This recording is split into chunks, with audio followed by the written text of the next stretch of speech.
Okay, so her latest film is The Fall Guy from this year. The IMDb plot summary: a down and out stuntman must find the missing star of his ex-girlfriend's blockbuster film.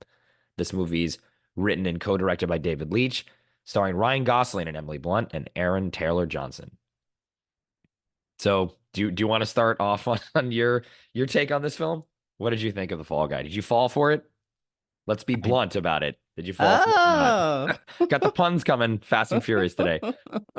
no, I did not fall for this movie. It's very sad to me, you know. I watched this movie recently, so it's like still very fresh in my head, and I was thinking about why does this movie not work?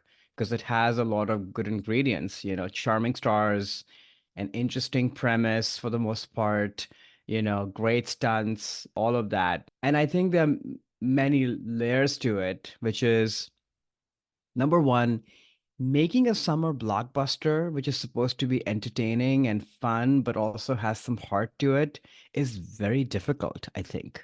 And it's funny, I watched this movie and I came home, and my boyfriend and his brother at home, they were watching Tropic Thunder, Oh, which oh is my an gosh, like this similar type of movie. exactly. And I was like, oh, and I came in they were like almost done with the movie, and I was instantly hooked to finish Tropic Thunder as to what happens. And I think it's a zany premise, obviously, but everybody in the cast has to really commit to the zaniness of this, of what we're trying to do here.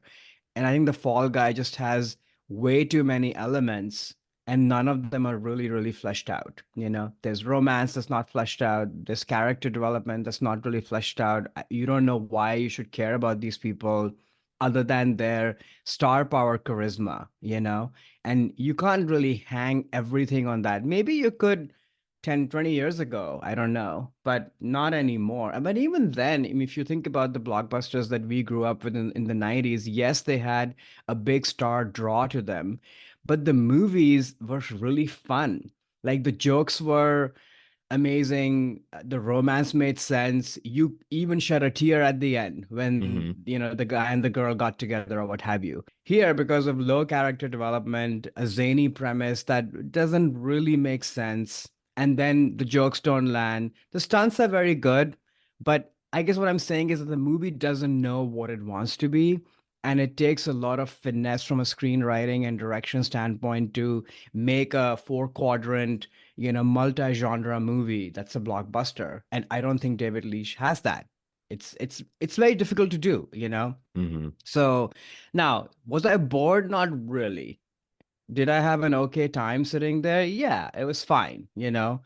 So that's sort of my number one sort of point about this movie as to why it doesn't really work. Like I'm not going to remember this movie at all. I Hmm. forgot about it the moment I walked out of the theater, Well, hopefully not essentially. too much. We have to talk about it. But yes, I know. I know. Yeah, I know what you mean. uh, I had a similar feeling on this. I didn't think this movie was very good at all, and really, to me, it was a lot like similar things you mentioned. But like the story, the script just was not working. Like I'm surprised that this got passed out of development. Honestly, like this, I there know. wasn't It's enough like so here. botched. The twist wasn't really that interesting. I was not gripped at all in this. I didn't care about what was going on, and in terms of the star power thing too, like I do believe a very weak script can still be okay if the star can save something like this. And while I thought Emily Blunt actually did a very good job in this movie, I'm not a big fan of Ryan Gosling, and I don't think he has enough of that star power to overcome the lack of story or plot in this movie. Another actor with more of charisma and star power could have saved this movie and made it more interesting, but Gosling just isn't it. And, not to dovetail too much into a Ryan Gosling discussion, but I think actually he works better as a supporting character, like we were just mentioning with Blunt. I don't think he can carry a movie, at least in my opinion. He doesn't really have that. And I think he showed it in this. And, their chemistry was okay, but I think she was actually carrying more of it. I thought she did a better job in the movie than him. And I actually was just kind of bored through most of it. Sort of also surprised because Leach came from stunts and that his entire company is stunts, right? And I was expecting the stunts to, I don't know, like be more impressive and look more real. And they actually, like, I had to remind myself there's this one whole sequence where it's a pretty, well put together sequence where Ryan Gosling's character is in like a garbage, a big trash compactor thing getting dragged through the streets where he's fighting a guy. And I'm like, I Hmm. think this is probably practically filmed, but I couldn't really tell. It didn't look real. Like it looked like it could have been, a bunch of CGI and visual effects, but it wasn't. And it didn't even shown in the post-credit sequence. No, he was actually in the thing getting dragged through. It just didn't look real though to me for some reason. Did you get that sense too? Like the Yeah. stunts, like they didn't wow me. It didn't feel like a love letter to the stunt community until the post-credit sequence. It did, but I didn't feel that love and appreciation for the stunt artists and the stunt community as much as I think David Leitch wanted. I don't know. What Yeah. were your thoughts on that? I'm totally with you. I think there's something about just the color palette of the movie. I think that it looks very video Yeah. gamey, Mm. and that sort of takes away from it. So yeah, you're supposed to really be in awe of these stunts, but you're not really.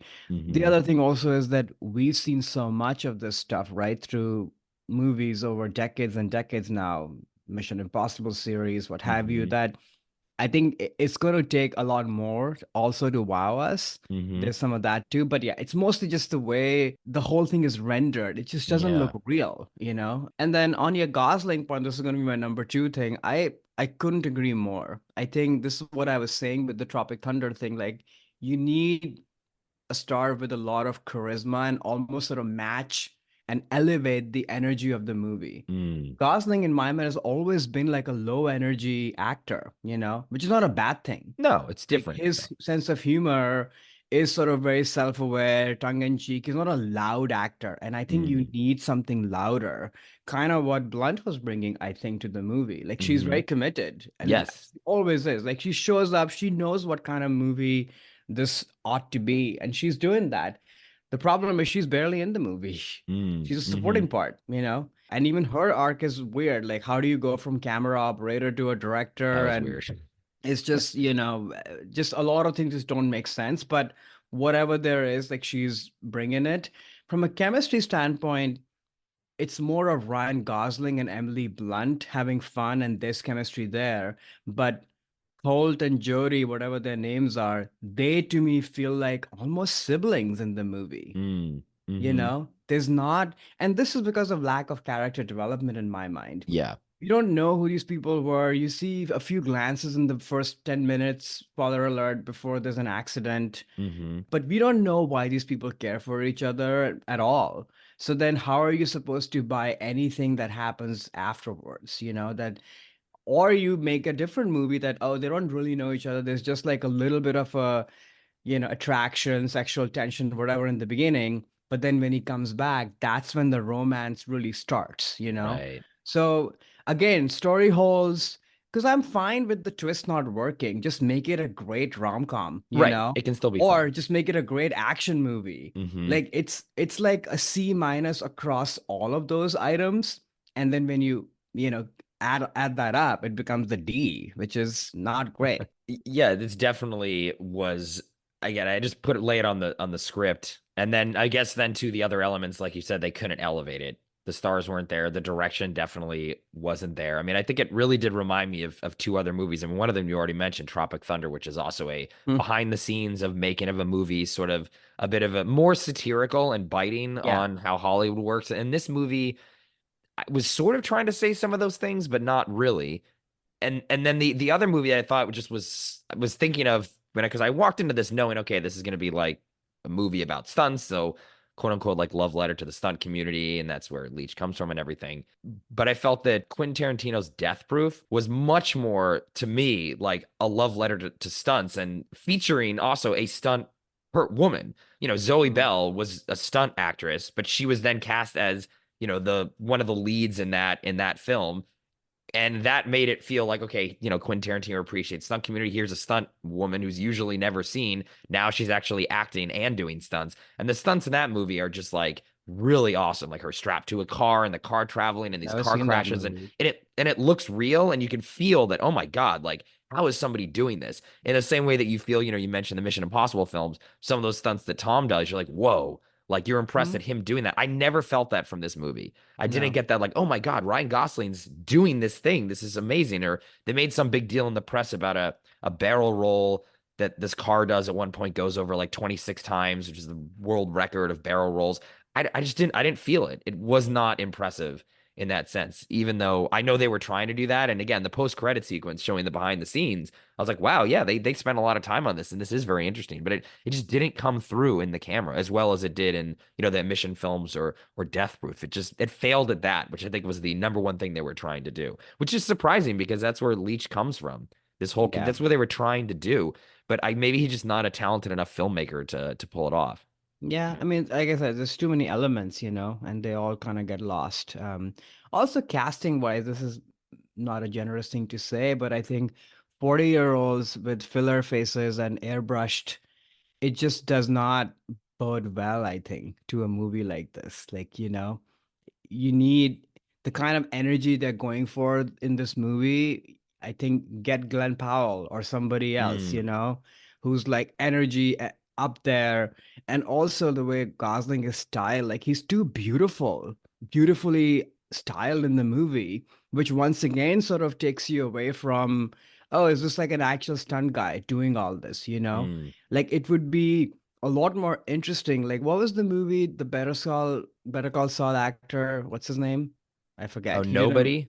Yeah, Yeah, like the movie that's a Nobody. draw, Yeah. right? Like here's somebody you don't expect, who doesn't look like your leading man, and is Mm-hmm. doing all this stuff. Like that's a draw. That's interesting. Mm-hmm. This is actually not interesting. Mm. Like somebody who's so manicured, put together with perfectly nestled, wavy blonde hair on his face. Like it just again, to your point, like this is not a love letter to the stunt community, because I don't know if a stunt person is gonna look like that at all times, So I Mm-hmm. don't know.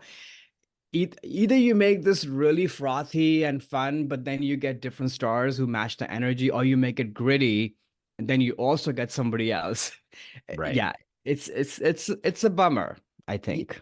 Yeah, I mean, I think this movie should have been more fun. Should have been like Yeah. a Tropic Thunder, and maybe I'm saying this just because this is the Emily Blunt episode versus the Ryan Gosling one, but I think you just replace the lead with somebody else. Like take Ryan out of it and put somebody else in there that could. I mean, even like Glenn Powell, like you mentioned, I'm just imagining that working a lot better and that having that the right charisma just kind of can pave over some of these other issues that they had with the script here, or even like and if this was in the 80s, like a younger Tom Cruise or something could have easily made this movie really fun. But I think she's right in this. It's just the lead and the script are the Yeah, issues. she doesn't have much to do. Right. It's not, once again, not her movie.